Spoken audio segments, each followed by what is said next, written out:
On va commencer, Hamza, je me tourne vers toi cette fois pour féliciter la RDC, qui est une des... Alors, c'est pas une surprise énorme de les retrouver en quart de finale, mais de les voir sortir l'Égypte. On va d'abord s'attarder sur ces Congolais qui ont quand même assuré.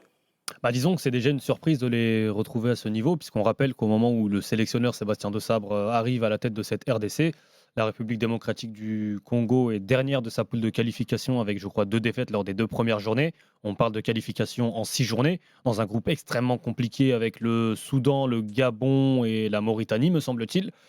Ouais.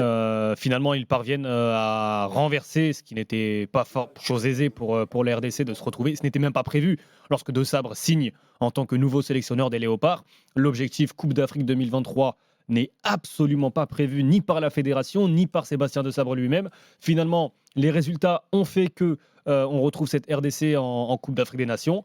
Et le plan qui était Coupe d'Afrique 2025, en fait, la RDC aujourd'hui est en avance de 2 ans sur son plan, grâce notamment au travail de Sébastien Desabre et de son staff.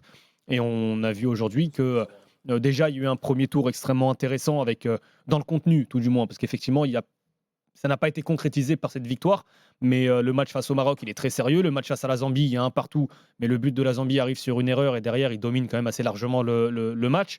Aujourd'hui, face à l'Égypte, OK, il y a ce carton rouge peut-être qui va certainement aider, mais quand même, faut faire le match, faut être sérieux face à une sélection qui connaît à la perfection justement ces matchs à élimination directe, la gestion des temps forts, la gestion des temps faibles. C'est l'ADN de l'Égypte de disputer ce type de rendez-vous et la RDC a répondu présent. Donc ça reste quand même on va peut-être pas parler de surprise, mais c'est une immense performance quand même sportive pour la RDC.